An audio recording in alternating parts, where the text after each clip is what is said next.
toutes et à tous, c'est Hermès, j'espère que vous allez bien, j'espère que vous avez apprécié la vidéo d'hier. On va faire une vidéo extrêmement importante. En ce dernier jour de l'année 2022, qui prépare l'année 2023, on regardera des clôtures en mensuel, en trimestriel, peut-être pas en annuel, on les a vus hier, et puis rien de très nouveau, hein, toujours tous les 4 ans, les fameux cycles qui se répètent, et qui sont que du bon sens finalement. 3 ans de vert, 1 an de rouge, 3 ans de vert, 1 an de rouge. Est-ce qu'on va commencer sur une année 2023 avec du vert? La question reste ouverte, mais on va pas répondre à cette question tout de suite. On reprendra quelques fractales précédentes par rapport à des objectifs de fruits qui sont parfaitement cohérents, mais que j'exclus pour la grande partie d'entre elles, et je vous expliquerai pourquoi. On commence maintenant. Avant de commencer, je vous invite toujours à rejoindre le Discord des rois du marché. Vous trouverez le lien dans la description. À l'intérieur, une documentation qui s'appelle la stratégie des 4 rois. N'hésitez pas à l'utiliser, vous en imprégner, vous en inspirer pour vous aussi trouver votre propre style d'investissement. Pour l'année 2023, le Discord va être un petit peu réorganisé puisqu'on va aussi travailler beaucoup sur du fondamental. Et d'ailleurs, dans cette vidéo, on fera un top 10 crypto, quelques actions également pour clôturer cette fin d'année 2022. Avec des petites pépites potentiellement pour se positionner en 2023. En tout cas, moi, je vais vraiment faire un travail de recherche très poussé que je vous partagerai avec grand plaisir sur le Discord. Et on pourra d'ailleurs bien évidemment en débattre et l'améliorer tout au long de l'année. Ce sont probablement des cryptos qui seront encore là dans 5 ans et qui peut-être vont nous proposer des choses extrêmement belles dans les prochains mois, prochaines années, en tout cas, vers un prochain cycle, si Bitcoin et le marché nous le donnent, haussier dans les prochaines années. On commence tout de suite avec Bitcoin. Je vais casser et tordre le cou à une idée reçue. J'entends beaucoup dire, et c'est normal pour le coup, que Bitcoin a toujours fait dans ses précédents cycles moins 80%. Donc on doit se manger du moins 80%. On va le regarder ensemble, ça fait quoi moins 80%, moins 83%? Si on reprend par rapport au cycle précédent, on avait fait moins 83,90%. Je suis actuellement sur Bitstamp. Alors c'est peut-être un petit peu différent sur d'autres exchanges, mais pour le coup on est à peu près sur les moins 83%, moins 85%. Ok, pas de problème avec ça.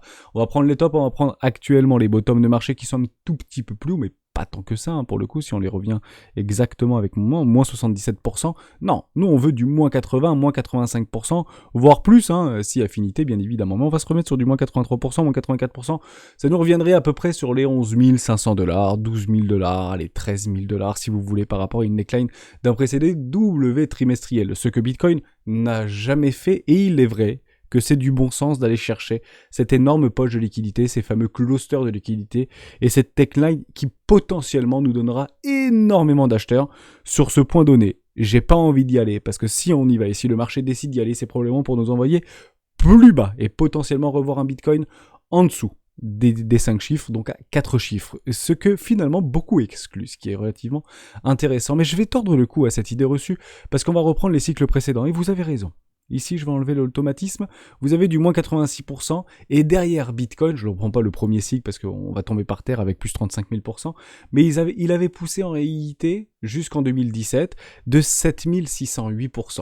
Ok, le truc avait fait à peu près moins x 76. J'essaie vraiment de prendre les bottoms cette fois-ci et prendre les tops de marché. On va dire x 80 par rapport au bottom de 2015 jusqu'à l'ATH 2017. Oui, mais si on prend en fait cet ATH ici, mais il a clairement pas fait x 80. On est en fait très loin de cela. Si on le reprend exactement ici, et qu'on vient chercher en réalité par rapport au top, il a fait x20, x22, si vous voulez. Alors, peut-être un petit peu plus, hein, par rapport à, si j'ai pas pris exactement le bottom de marché, mais grosso modo, x20, c'est un petit peu la vidéo qu'on avait fait la semaine dernière, il y a 2 jours de cela. Mais si on revient à faire exactement la même fractale que précédemment qu'en 2018, de 2015 à 2018. Donc on fait ces fameux x76, x7608%, ça nous revient très proche des 250 000 $, 245 000 $. Dès lors, si on revient sur cette fractale-là et qu'on descend à ce moment-là, on serait à moins 93% aujourd'hui, et si on revient par rapport à moins 83%, à ce moment-là, on serait à 41 000 $ ou 40 000 $. Et à ce moment-là, on serait dans une même situation. Si on avait fait du 250 000 $, beaucoup se seront positionnés aux alentours des 200 000, 250 000 $, on aurait revu ces précédents supports ici, on serait peut-être en train de travailler là, on aurait cassé les 65 000 $, le fameux pullback, donc on serait parti en fait dans ce fameux super cycle que beaucoup pensaient arriver, hein, et je reparle de Celsius, avait beaucoup parié sur ce super cycle par rapport à ce pullback, et derrière aller nous chercher une extension de vague 5 sans précédent avec des 5.618, c'est la folie furieuse, mais rien ne l'empêchait à ce moment-là, comme vous pouvez bien sûr l'imaginer, les signes lunaires se sont enchaînés. Et derrière, on aurait potentiellement perdu 83%, on serait à peu près à 40 000 $ aujourd'hui, et vous auriez dit, mais c'est pas possible de descendre encore plus bas, et on verrait les 10 000, on verrait les 20 000 $, on verrait les poches de liquidité qui se trouvent actuellement sous les 30 000 $, etc., etc., etc. Dès lors, si on doit prendre des fractales de pourcentage, que ce soit en logarithmique ou que ce soit en linéaire, à ce moment-là, il faut essayer de reproduire les performances passées. Or, les performances futures ne ressemblent en rien aux performances, les performances passées ne ressemblent en rien aux performances futures. Rien ne les garantit. Dès lors, est-ce qu'on est obligé de faire du moins 83%? La réponse est non. Absolument pas. On n'a pas du tout obligé de faire du moins 83% ou du moins 85%. Et pour être tout à fait honnête avec vous, je le maintiens et je le signe. S'il n'y a pas de signe noir, pour moi, on est sur des bottoms de marché. Alors on pourrait peut-être venir chercher de la liquidité vers les 15 000 $, ou 14 857 $ si vous voulez, il n'y a pas de problème avec ça. Mais on n'irait pas chercher les 10 000, pour le coup. S'il n'y a pas de signe noir, s'il n'y a pas de Binance qui fait faillite ou USDT qui part dans tous les sens, ou sait-on jamais. On ne sait pas où Bitcoin, Europe, États-Unis, on ne le sait pas non plus, bien évidemment. En tout cas, c'est pas des choses qu'on entend aujourd'hui. On reprend ces mêmes types de cycles, on va se mettre également en trimestriel, parce qu'il y a des choses qui sont extrêmement intéressantes à observer. Effectivement, ce n'est jamais arrivé.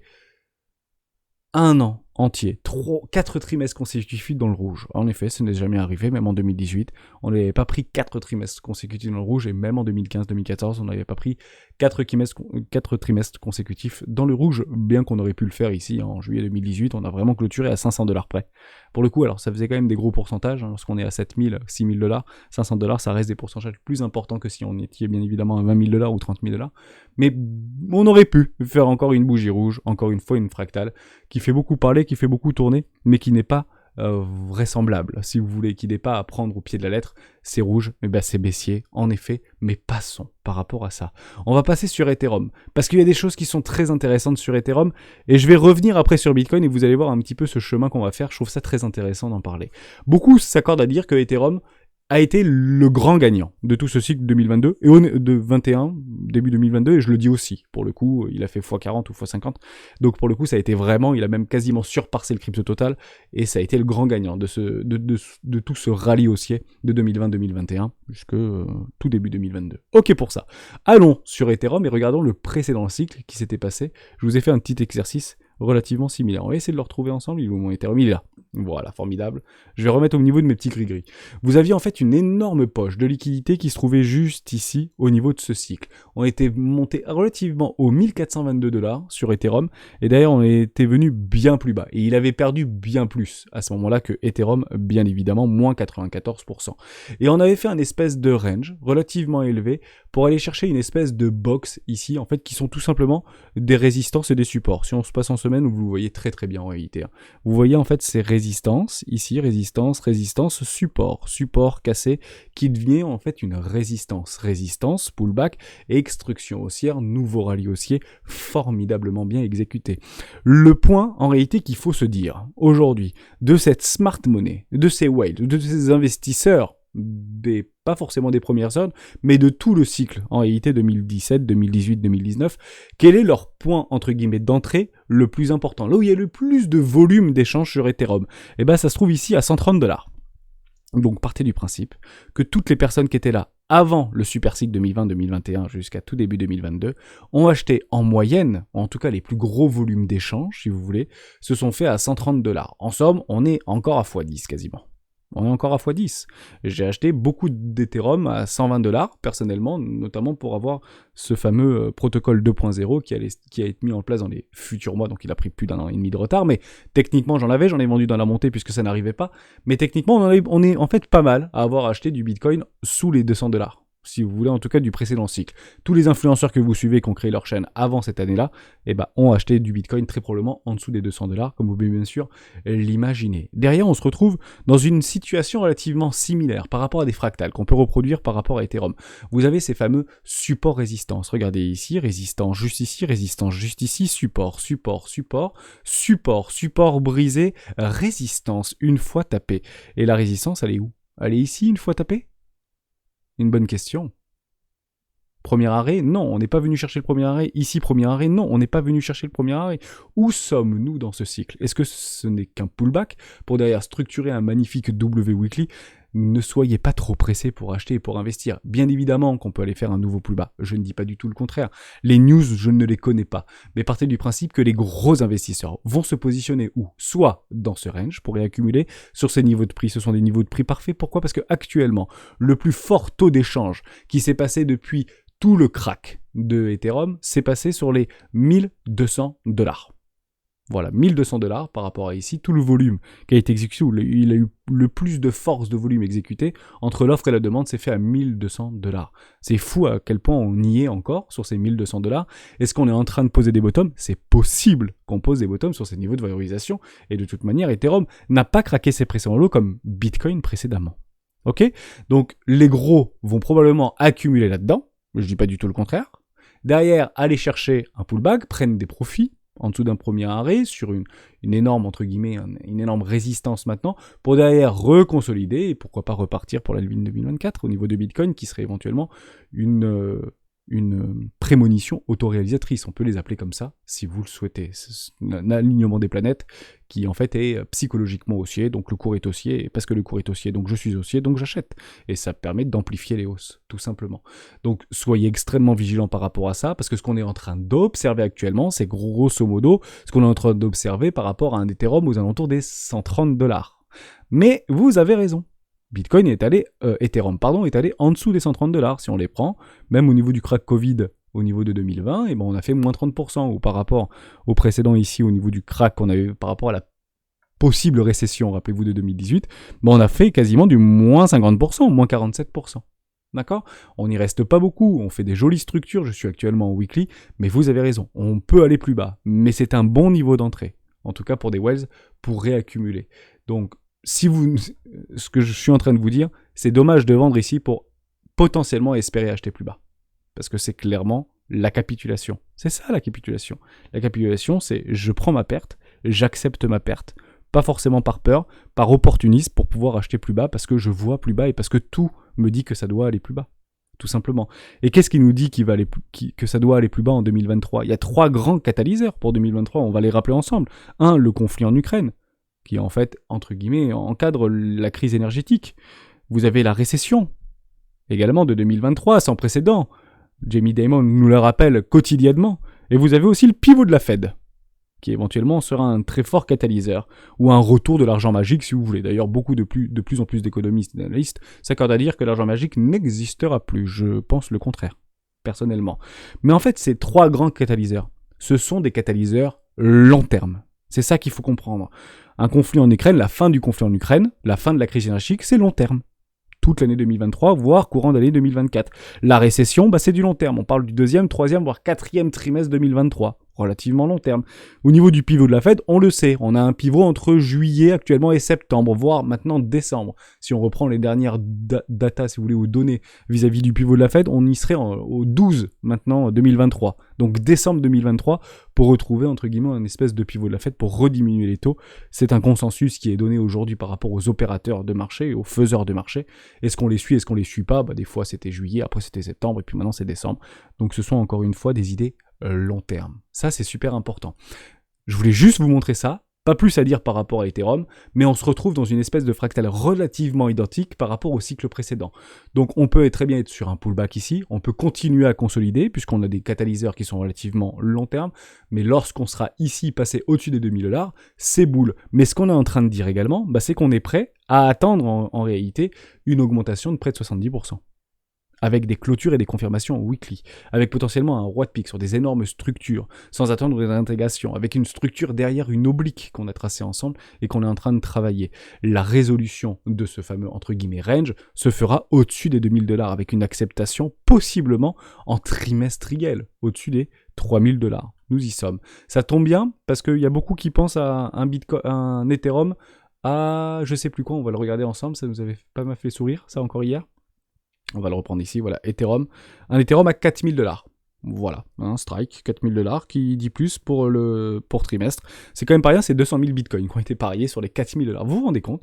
4000 $, un Ethereum, sur un max price du 31 mars 2023. Dans un trimestre, Bitcoin, Ethereum, pardon, je vais avoir du mal. En fait, il y a des opérateurs, des personnes qui misent des calls actuellement, donc des achats. On leur promet d'acheter de l'Ethereum à 4000 $ dans 3 mois. Pas mal quand même. C'est une bougie comme ça, hein. Enfin, ce n'est jamais arrivé en réalité, ce type de bougie. Pourquoi pas? Sait-on jamais? Je ne dis pas du tout le contraire. Ceci étant dit, beaucoup s'accordent à dire qu'actuellement nous sommes sur un pullback profond, catalysé par des signes noirs internes à la crypto. Donc les retours entre guillemets très haussiers, donc ce type de bougie trimestrielle peut également se produire à l'inverse pour faire un ravalement et un arrachement haussier sans précédent. Ça surprendra tout le monde, puisqu'aujourd'hui tout le monde vise les plus bas et toujours les plus bas et toujours les plus bas, bien évidemment. Il y a une chose aussi à dire par rapport au S&P 500, ça tourne de plus en plus et vous avez raison. Par rapport en fait aux clôtures de position pour pouvoir en fait avoir des exonérations d'impôts. Beaucoup le font et c'est typiquement américain. En réalité, si vous clôturez en perte des positions acheteuses, donc en fait vous faites une moins-value, vous avez la possibilité de le défiscaliser sur vos impôts. C'est pareil en France, il y a quand même des barèmes à respecter, mais je sais plus, j'ai pas eu de commentaires dans ce sens-là, si vous le savez, mettez-le, ça aiderait la communauté, je vous ai plein d'ailleurs, on le regardera, sinon je ferai une petite recherche dessus, j'oublie à chaque fois de le voir, si oui ou non il y a un montant en fait capé, que ce soit pour les professionnels ou les investisseurs amateurs, donc beaucoup en fait clôturent les positions, parce que de toute manière on est en perte, et ça permet en fait... Le problème, c'est que quand on fait ça, on a toujours tendance à dire « j'attendrai le point bas ». Mais le point bas n'existe pas. Le point bas, c'est une idée reçue. On ne les achète pas en réalité. C'est une lueur, c'est une chimère, les points bas. On ne peut pas les acheter. On pourra en fait partir du principe que si le point bas sur S&P 500, c'est exactement les 3500 points, en fait, qui de la majorité a acheté les 3500 points ? En réalité, personne, ou allez, peut-être 0,1% ou 0,5% ont acheté les 3500 points, et aujourd'hui, personne ne s'accorde à dire que c'est le point bas, puisque beaucoup disent que ça va aller beaucoup plus bas, et cherchent les 3200 points, et cherchent les 3100 points, tout simplement. Voilà pour ça. Donc, est-ce que on va éventuellement attendre d'acheter plus bas à ce moment-là ? Bah, le problème qui peut se passer, c'est que ça va partir beaucoup plus haut. Donc, j'ai clôturé ici, mais je rachète. Quand je vends, psychologiquement, je veux automatiquement acheter moins cher. C'est comme ça que ça se passe, toujours. Puisque inconsciemment, je fais une plus-value en réalité. Si je vends maintenant mes bitcoins et j'achète 50% moins cher, en réalité, j'ai pas perdu les moins 50%, je les ai gagnés, psychologiquement. Vous voyez ce que je veux dire ? Faites très attention à ça, puisque généralement, le marché court, et on courrait derrière le marché. Et personnellement, j'attendrai mes clôtures. Donc je ne vends pas, je ne bouge pas, mais j'attendrai bien évidemment des confirmations et des clôtures. Ça, je pense que c'est super important. Une petite chose qui est très intéressante, avant de passer à quelques actions et quelques cryptos, que je voulais vraiment vous montrer avant cette fin d'année, et de vous souhaiter une merveilleuse année 2023, c'est Slashcoin. Vous savez, j'aime beaucoup aller dans le passé pour regarder un petit peu des vidéos, donc cela elle date d'un mois, c'est pas si loin que ça, mais Slashcoin avait fait un travail par rapport à la paire euro-dollar vis-à-vis des cycles de Bitcoin. Vous avez ici 2011, 2014, 2018 et 2021, très bien par rapport à des tops de marché, par rapport à des bougies rouges. Et il nous avait fait un rapprochement par rapport à la paire euro-dollar. Allez un tout petit peu plus loin, vous avez ici 2011, 2014, 2018 et 2021. Je trouve ça relativement intéressant parce que c'est très chirurgical, en fait, ce qui s'est passé par rapport à un top de marché sur la paire euro-dollar, où on signait également des tops par rapport à Bitcoin vis-à-vis de la paire Bitcoin-dollar, si vous voulez. Et ça a été relativement franc, relativement tranchant au niveau de Bitcoin. Il s'est vraiment fait malmener, donc des moins 83%, des moins 90%, et jusqu'à preuve du contraire, des moins 75% depuis le top de 2021 ou début d'année 2022, si vous le souhaitez, fin d'année 2021. Et actuellement, il disait, ici, il y a un point rouge. Donc faites attention parce qu'on peut faire le pullback et derrière repartir. On est actuellement en trimestriel. Allons le voir. En somme, toujours dans une forme de psychologie technique inversée. Si on a des tops de marché par rapport à la paire euro-dollar, qu'est-ce qui se passe si on a des bougies de retournement et d'arrachement haussier sur la paire euro-dollar ? Je vous le demande. Juste ici, et on va se mettre en trimestriel.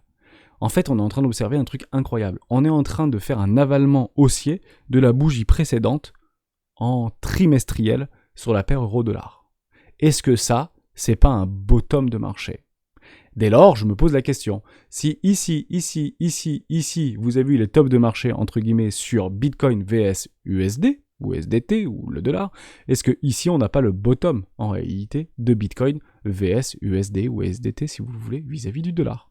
La question reste ouverte. On a fait un réel arrachement haussier. Prenez la même chose sur Bitcoin, je vous laisse imaginer le truc, si on fait un arrachement haussier en trimestriel de la bougie précédente, soit celle-ci, ce serait déjà joli de revenir sur les 25 300 $, peu s'y accorde aujourd'hui, et vous avez potentiellement raison, et si on vient faire un arrachement haussier à 47 500 $, pour le coup, on serait tous derrière, très probablement. Et c'est à peu près ce que probablement les gens jouent actuellement, en tout cas que certains opérateurs de marché jouent. Vous voyez que cet avalement haussier de la deuxième bougie précédente vis-à-vis de Ethereum se trouve à 3600 $.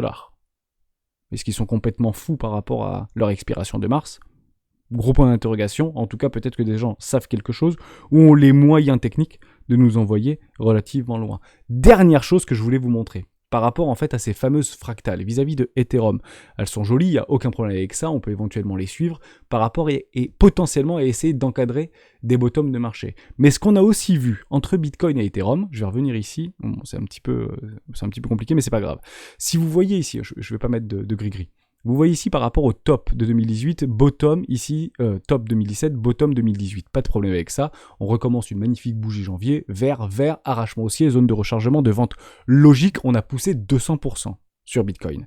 Suivez-moi parce que Ethereum différent ici. Pourquoi Ethereum différent ? Parce qu'on n'est même pas venu chercher sur Ethereum le premier arrêt. Ici, top, bottom 2018. Derrière, on n'est même pas venu chercher le premier arrêt. Pourquoi ? Parce que la dominance Ethereum vis-à-vis de Bitcoin était en faveur de Bitcoin. Et ça, on peut le retrouver également ici.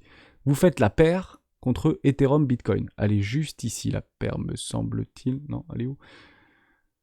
Ici, yes, ici. Donc je reste en trimestriel. On est actuellement en train de travailler un premier arrêt ici. Il est beau, hein, ce premier arrêt. Tant que le premier arrêt tient, le premier, qu'est-ce que c'est de faire un nouveau plus bas. On est dans le no man's land. La question reste ouverte, est-ce qu'on fait un arrachement haussier, Ethereum prend les devants vis-à-vis de Bitcoin, ou est-ce qu'on fait un rejet haussier, un rejet baissier, pardon, et on structure un M-top en trimestriel ? No man's land. C'est une très bonne question en réalité. Ce qu'on est aussi en train d'observer, et là je vais passer en mensuel, c'est par rapport à la dominance du Bitcoin vis-à-vis du crypto total. Et là, ça commence à être intéressant. Pourquoi ? Parce qu'on est en train de structurer un W en mensuel, ici, sur la dominance de Bitcoin vis-à-vis du reste du crypto total. On l'avait bien signalé ensemble par rapport à cet énorme biseau descendant. On vient chercher les bas de range, on vient chercher les hauts de range, on va chercher les bas de range, on va chercher les hauts de range, on va chercher les bas de range. Bon, le plus probable, c'est d'aller chercher les hauts de range. Est-ce que ce fameux rallye haussier sera bien plus performant sur Bitcoin, qui viendra nous chercher des sans précédents, alors qu'aujourd'hui, peut-être que la majorité a les yeux rivés sur ses cryptos préférés, sur Ethereum ? La question reste ouverte. Pourquoi Ethereum ? Parce que le fameux triple halving. Pourquoi Ethereum ? Parce que le fameux tout ce que vous voulez. The merge, etc., etc., etc. Bitcoin, on en parlera en 2024. Et c'est peut-être une erreur. Je suis ni bullish ni bearish. Je vous dis juste en fait, et j'essaie juste de vous donner mon analyse purement technique de ce que je suis en train de voir et non pas ce que je suis en train de croire. Je suis en train de voir que Bitcoin semble moins fort actuellement qu'Ethereum, mais nous montre probablement le contraire par rapport à des formes de résolution. La première résolution, c'est si on vient clôturer la bougie de ce soir, ici, sur un magnifique W mensuel, c'est plutôt joli à observer.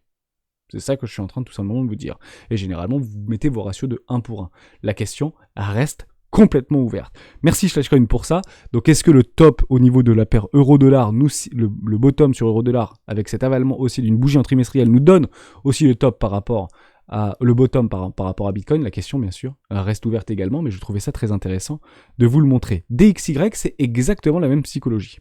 Vous avez ici une énorme bougie rouge sur bougie rouge sur bougie rouge. Qu'on le veuille ou non, on est en mensuel, ça fait 3 mois d'affilée qu'on est des énormes bougies rouges sur le DXY. Tout le monde attend le rebond. Mais au même titre que sur Bitcoin, tout le monde attendait ces fameux premiers arrêts ou zones, moi le premier, zone de rechargement, d'achat, de vente court terme, moyen terme, long terme, logique si vous le souhaitez. On nous le donne pas. Pourquoi on nous le donnerait en fait sur le DXY? La question reste ouverte. Quelque chose de très important également. La diminution de l'inflation vis-à-vis des États-Unis est aussi catalysée par rapport à un dollar fort. Si vous avez un dollar fort, vos importations vous coûtent moins cher. Donc vous reflétez les prix à la consommation des produits importés, vous coûtent en fait moins cher pour le consommateur final. Ça joue. Ça joue. Si vous avez un dollar faible ou un euro qui augmente, les produits importés seront bien évidemment plus chers. Alors oui, si on prend les produits de première nécessité, il semblerait que les Américains soient autosuffisants. Donc il y aura entre guillemets peu d'impact. Mais si vous prenez en fait d'un point de vue beaucoup plus large, si vous le souhaitez, il y aura un impact dur au niveau de la faiblesse du dollar vis-à-vis des autres monnaies, que ce soit les monnaies chinoises ou les monnaies européennes. Partez du principe qu'aujourd'hui, l'usine du monde, c'est la Chine. l'usine du monde, c'est la Chine. Donc s'il y a le dollar qui baisse vis-à-vis du yuan, automatiquement, les produits dits technologiques vont possiblement s'apprécier et donc donner moins de pouvoir d'achat aux Américains et donc moins de possibilités d'investissement, d'emprunt, etc., etc., etc. C'est toujours exactement la même chose. Donc soyons vigilants par rapport à ça. Rien n'indique aujourd'hui que le dollar index va se retourner. Rien ne l'indique. Au même titre que rien ne nous indique actuellement que Ethereum ou Bitcoin doit se retourner. Rien ne l'indique non plus.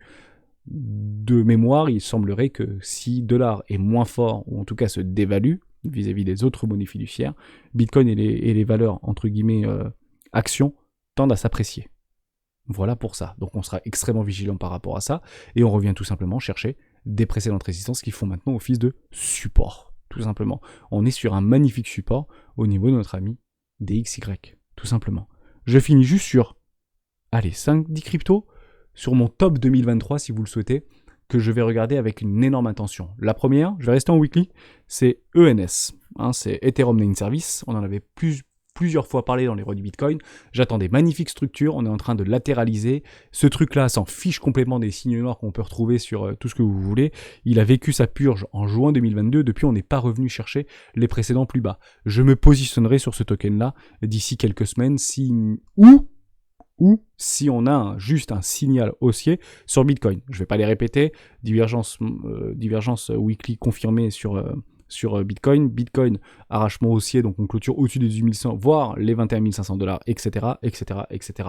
Et je me positionnerai bien évidemment, et je n'ai pas peur d'acheter plus haut. Si je dois acheter ici à plus 100% ou plus 50%, je m'en fiche complètement. Vous savez, ça me fait pas du tout peur d'acheter plus cher. Je ne suis pas un acheteur de bottom.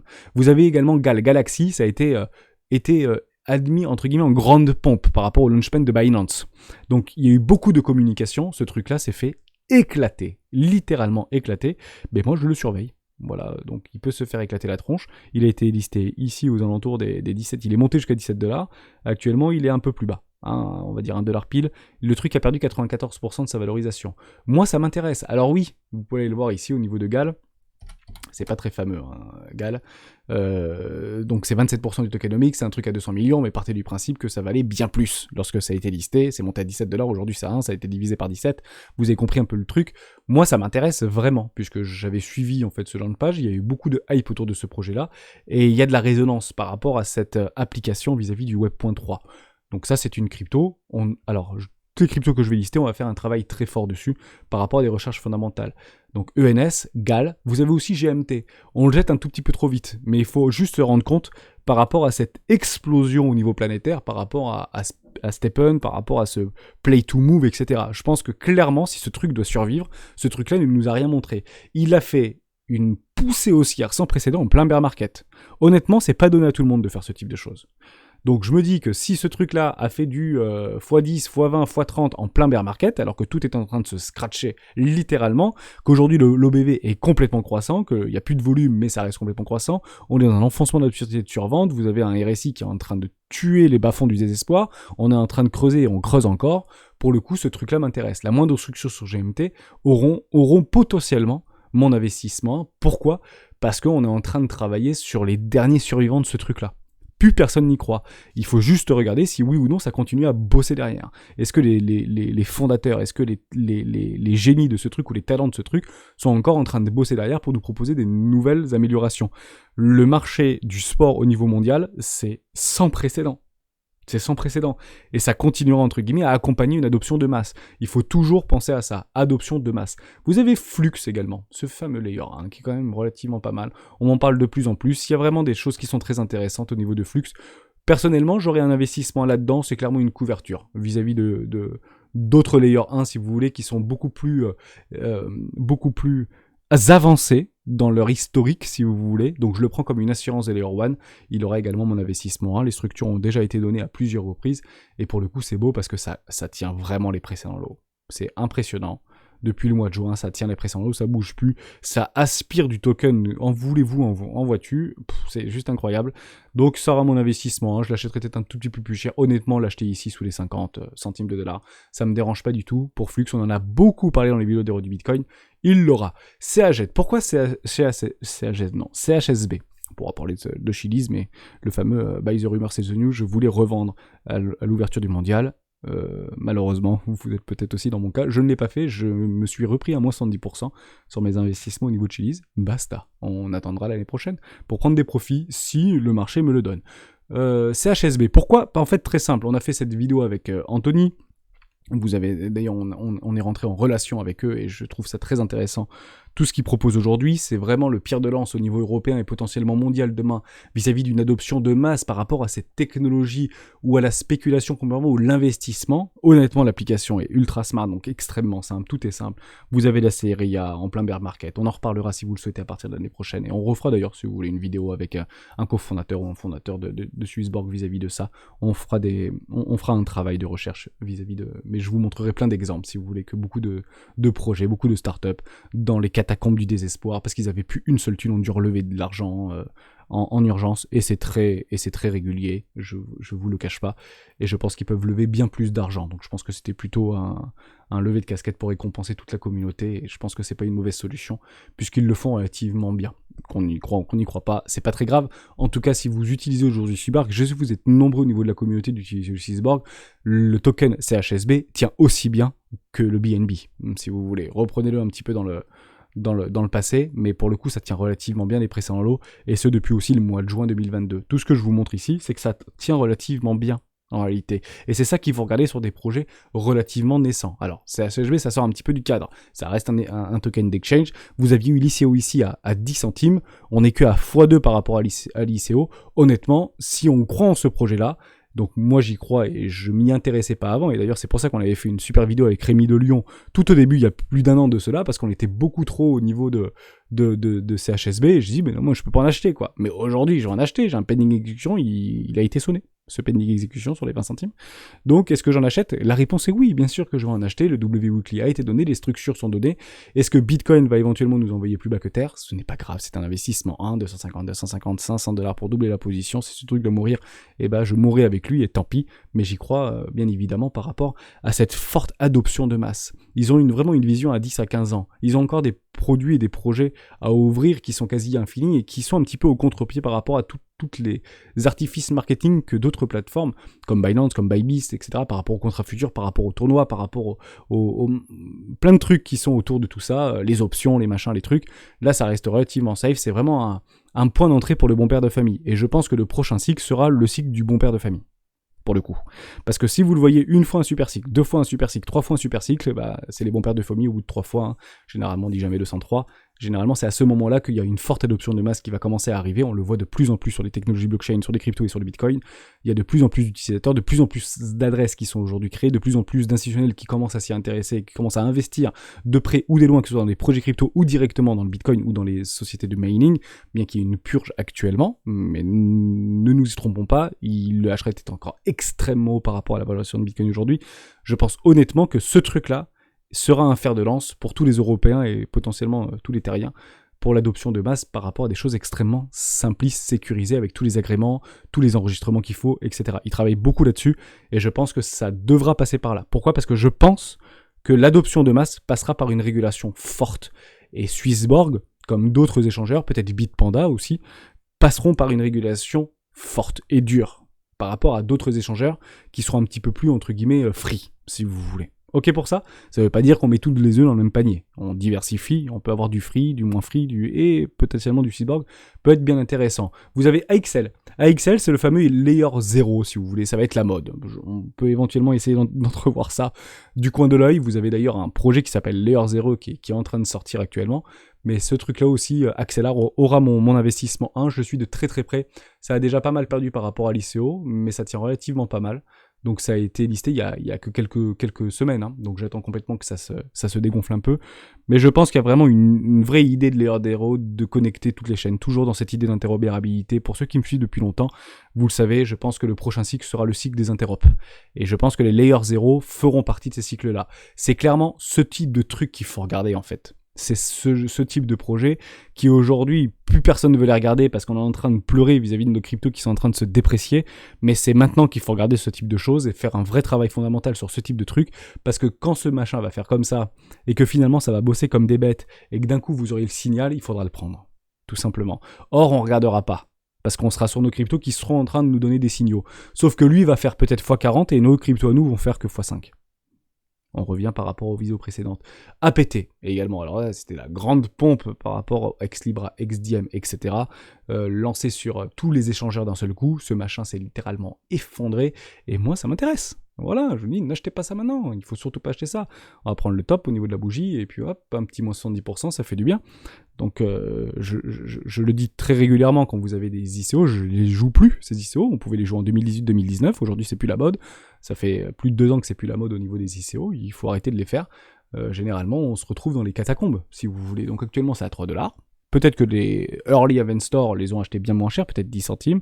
Binance a probablement eu, ou Bybit, ou beaucoup ont eu probablement beaucoup de tokens un peu gratos. Et ben, il n'y a pas de problème avec ça. Moi, j'attends que ça continue à faire des structures, et ce truc-là aura mon investissement. Hein. Mais je l'achète moitié prix, quoi. C'est ça c'est juste de bon sens. Ça fait ça à chaque fois. Donc ça peut avoir le meilleur marketing du monde, ça peut mettre 50 millions de marketing, ce truc va se casser la tronche de 50%, on est en bear market. Il faut juste le dire, tout simplement. Mais maintenant, ce truc m'intéresse très fortement. 3 trucs qui sortent un petit peu du lot, mais que vous les connaissez bien. Matic tient très très bien.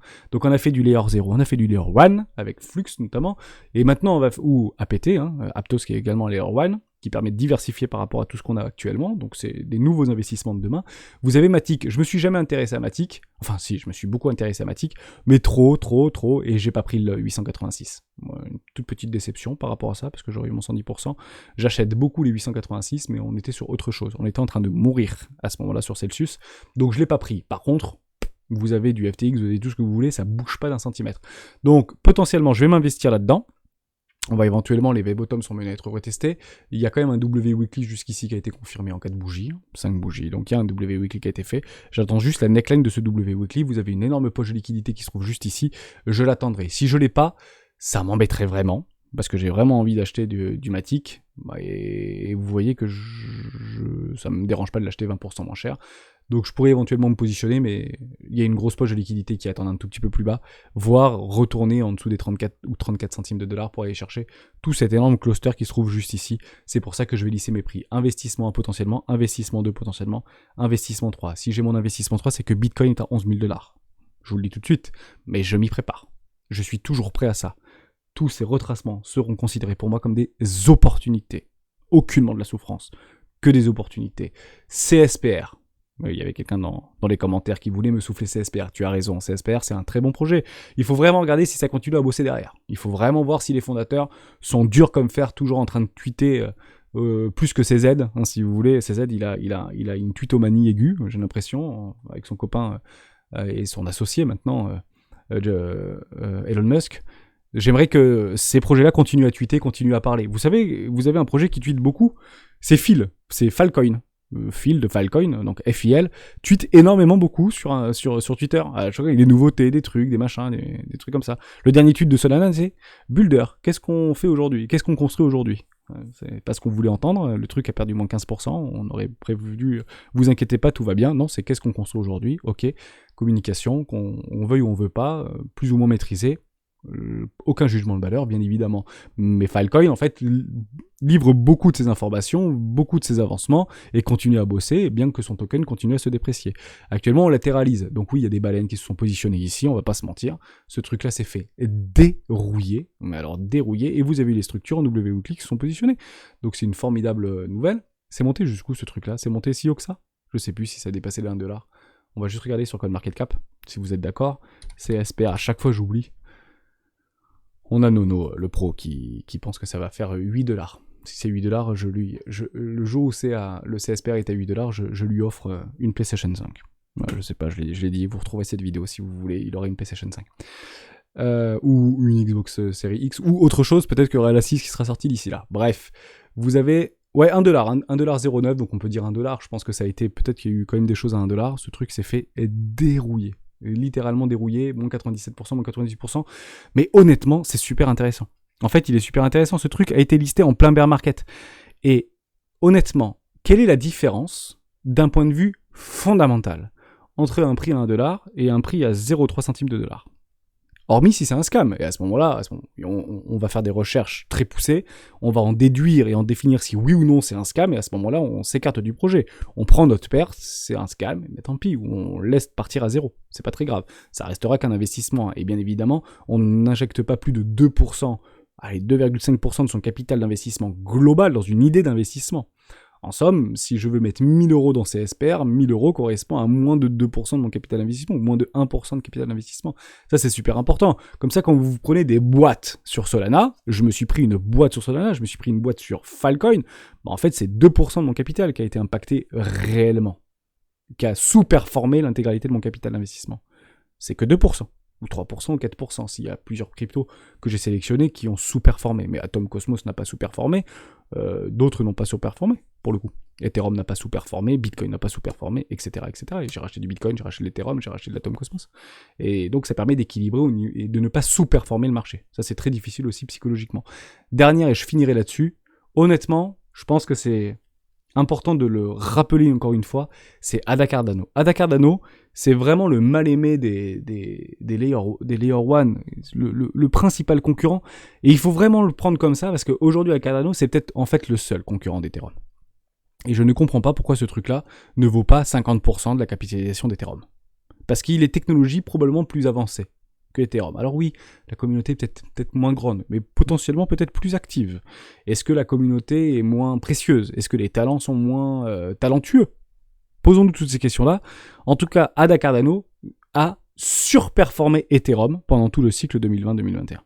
Ça, c'est un constat. Qu'on le veuille ou non, ce truc-là a surperformé Ethereum. La question à savoir, c'est est-ce que ça va le refaire ou pas? Il a surperformé Ethereum. On peut le regarder ensemble. J'ai pas non plus de vous dire des bêtises. USDT/ETH USDT. Est-ce qu'on l'a? Qu'est-ce que ça nous montre? Complètement. Voilà. Ça a ADA contre Ethereum 2020. Bah, ça a largement surperformé. Hein, c'est aussi simple que ça. Donc, il faut clairement pas le mettre derrière le truc. Je vous en reparle parce que j'ai 2 investissements là-dessus. J'aurai un 3e investissement exactement sur les 18 centimes. Parce que si ça commence à aller sous les 18 centimes, ça voudrait dire que Ethereum repasse sous sa neutralité des $300 et que Bitcoin repasse sous les $6000, me semble-t-il. Donc ça, faudra faire vraiment gaffe. Et honnêtement, si ça doit aller à 18 centimes de dollars, je pense difficile d'aller beaucoup plus bas si ce truc a encore de l'avenir.